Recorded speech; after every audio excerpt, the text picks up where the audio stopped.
Well. It all comes down to this: the San Antonio Spurs and the New York Knicks. Two teams that have fought, scratched, and clawed their way through the NBA gauntlet to have a chance at the NBA Finals. Now, the Spurs, with a long championship history, looking to return to championship glory, led by a unicorn freak of nature in Victor Wembanyama, along with a young, vibrant supporting cast that's surrounding him. Now, to win this series, they'll have to go through a very strong, veteran-savvy New York Knicks team led by Jalen Brunson and co., who are looking to do something that hasn't been done in their franchise in over a quarter of a century. Now, when it comes to Jalen Brunson, he has a lot of pressure on his shoulders, in my opinion, to perform along with guys like Cat, Mikal Bridges, and OG Anunoby. All of these guys are veterans who have been in the league for years and have never really been in the big dance, but now they finally get their opportunity. They finally get their shot. And Jalen Brunson has a chance to etch his name in the fabric of NBA history by joining guys like Steph Curry and Isaiah Thomas as another archetype in the small guard regime to lead a team to a championship.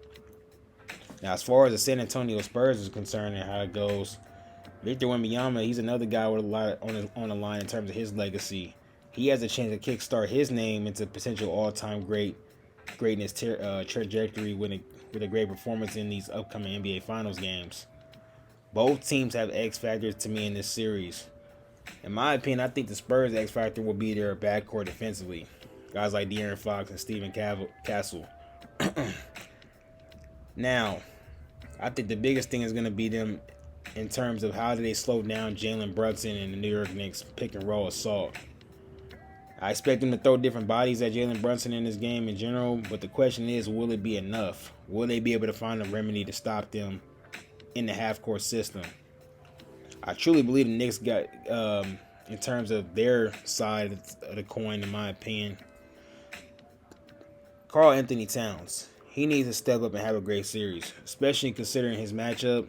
He's got to show up and handle his business on the opposite side of the ball. He has to. He has a lot of things that he needs to work on in terms of his mentality, and he has a lot on the line going into this finals, especially when you consider the reputation and stigma he's had throughout the annals of his NBA career so far. It's going to be interesting to see, can he actually perform well against a player in Victor Wembanyama's defensive abilities, because Victor Wembanyama is going to make it tough on him. But I think if Karl Anthony Towns can spread the floor as a big man and help shoot the ball well from the three-point line, it definitely could open a lot of things up for the Knicks going into the series. Now, you got a lot of guys, like I said, veteran-savvy guys on the New York Knicks side, like Mikal Bridges and OG Anunoby, and more players that can be a real good big factor in this series as well. But I just look at the two teams and say, what is the X factors, in my opinion, between the two teams? And those are the guys I'm going to be looking to and paying attention to a lot throughout this series. Can they perform and step up?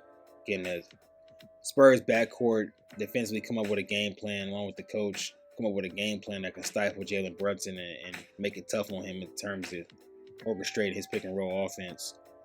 Because Karl Anthony Towns is going to be in a position where he's going to have to perform well, and Jalen Brunson is obviously going to have to perform well as well if the Knicks have a chance. They coming in, they're going to be the underdogs right now going into this series.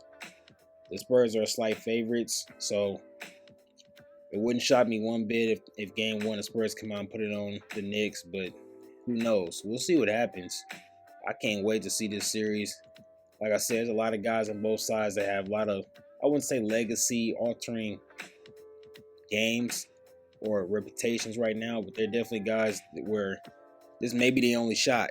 A guy like Karl Anthony Towns, a guy like OG Anunoby or Mikal Bridges, guys like that, hell, De'Aaron Fox, some of the veterans on the Spurs team that they have, this could be the only shot at the NBA championship, so I expect to see these guys show up and show out.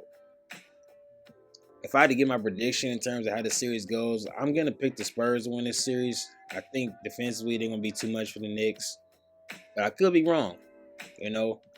I think it's a series going to go at least 6 games. I don't think this is going to be a series where it's going to end or somebody's going to get swept or it's going to be a gentleman's sweep. I think this is going to be a competitive series all the way to the end. So, but I think Victor Wembanyama gets it done and gets his first NBA Finals MVP. But he's going to have to show up and play well.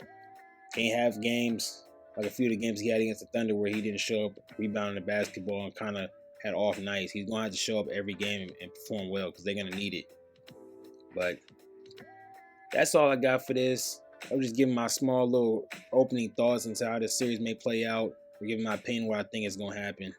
But let me know in the comment section if you had the time to let me know how you think the series is going to end and how it's going to play out and what you think about my thoughts on it.